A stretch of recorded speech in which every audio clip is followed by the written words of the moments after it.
Wales. The only reason we actually like this country is because the flag has a dragon on it. Hi, my name is Wyatt, and today we're going to be doing a massive overview of everything Wales. Now, we have a lot of information to cover today, so let's just get right into the video and start off with a quick overview. Wales is a country to the west of England and is currently part of the United Kingdom. Wales is also known as Cymru, which is the way to say Wales in Welsh.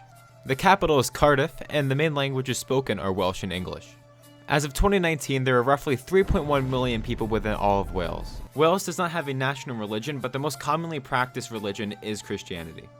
Now, the national flag is pretty interesting because it was only accepted in 1959 and features this really cool looking dragon that represents the Dragon of Cadwaladr, a high king of Wales during the medieval ages. The green and white shown behind the dragon stand for the colors of the Tudor family, a royal family who were from Wales. Now, with the overview out of the way, we're going to start going into more specifics, and first off, we're going to be looking into Welsh geography. With only a little over 20,000 square kilometers, Wales is a fairly small country.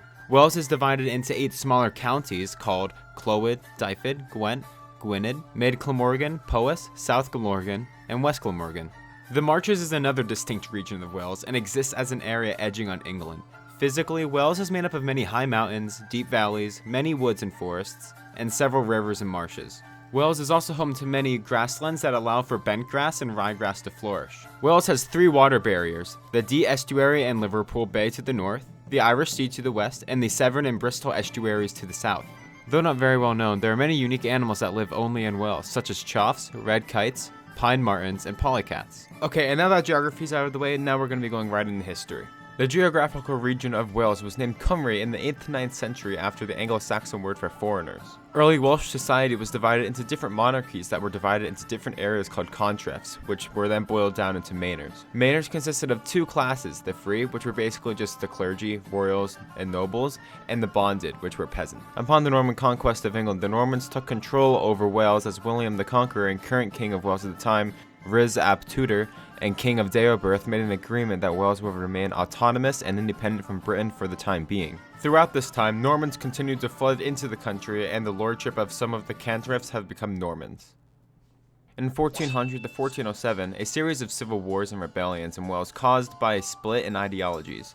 One side wanted to join with England and with Edward II, and the other, mostly consisting of the former free class marcher lords, wanted to be independent in order to continue to have sovereignty over the territories that their manors controlled. Typically, those in the northern parts of Wales, starting off with small groups that eventually became entire communities, pushed for union with England. Over the course of this time period, those in southern parts of Wales gradually accepted the ideology of a Welsh-British unionization. Eventually, Wales was admitted into the Kingdom of England after the Acts of Union in 1536 under Henry VIII. With this union, all of Wales was united under one flag and had its own unified justice system. With this admission, the Welsh received the same treatment as Englishmen and were subjected to the common law of England rather than Welsh law.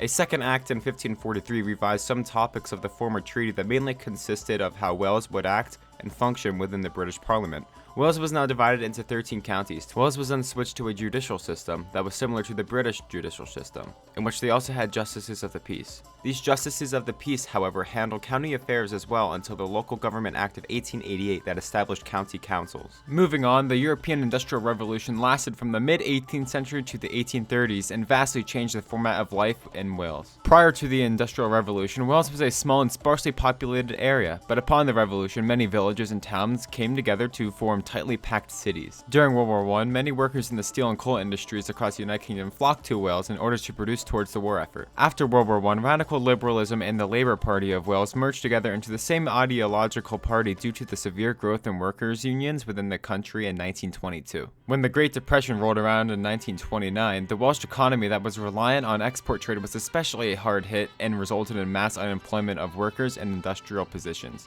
During this time, as many as 430,000 people emigrated from Wales into other countries and parts of the United Kingdom. World War II brought the industrial jobs back to life and had a similar effect on what happened in World War I. In the 20th century, with the decline in coal and steel industries after the World Wars, many of these large cities in Wales broke apart again and formed smaller cities.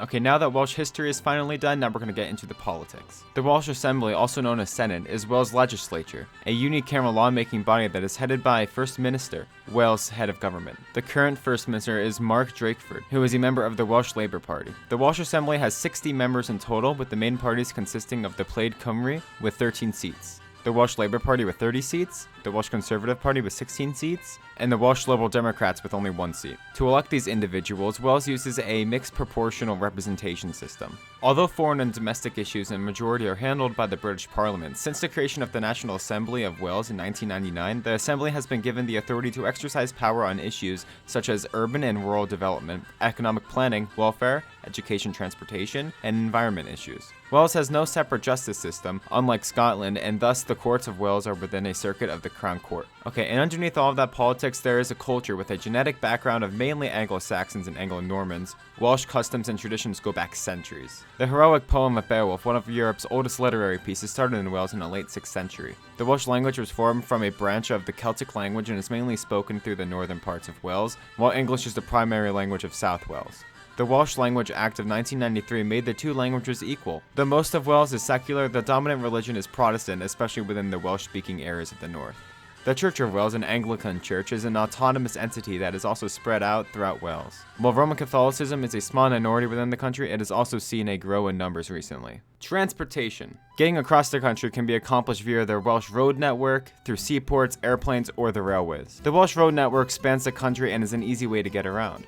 The main Welsh seaport is in Milford Haven, which traditionally functions as a major oil importing and refining center for all of Western Europe. Holly Island is the second busiest seaport in Wales and also acts as a ferry in order for Welsh citizens to go through Northern Ireland and vice versa. The busiest airport is in Cardiff, allowing for the Welsh to fly to other parts of the UK as well as international travel.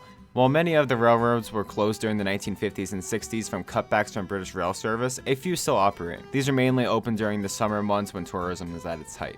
Okay, and lastly, we have tourism. With scenic vistas and iconic sites, tourism is a large part of Wales' GDP. As for other land attractions are Wales' 3 national parks and Snowdonia, which is next to the large mountain of Mount Snowdon, which is the highest point in the entire British Isles besides the Scottish Highlands. Snowdonia is also home to a rare flower that only exists in Snowdonia National Park, the Snowdon Lily. Another one of Wales' national parks is Pembrokeshire Coast. Rated one of the world's top 3 long walking areas, the park covers 186 miles or 300 kilometers of coastline. It is home to one of the world's most blue flag beaches, meaning that it is safe and approved by the Foundation for Environmental Education. The park is also home to Iron Age forts and burial grounds and medieval castles and churches. Okay, and last and not least is Wales' 3rd national park, Brecon Beacons. The Brecon Beacons is also home to many signs that ancient peoples once used to populate the area with places such as burial grounds, standing stones, and forts. The national park is stuffed full of history for those who are looking for an opportunity to get closer to nature and learn at the same time. Also, in all 3 of these national parks, there are wild sheep that just kind of ride around and just do their own thing. And to be fair, when learning about this, that was one of my favorite things. I mean, just look at these sheep. They're cool. Okay, that just about wraps up everything about Wales for today's video. Hope you enjoyed. See you next time.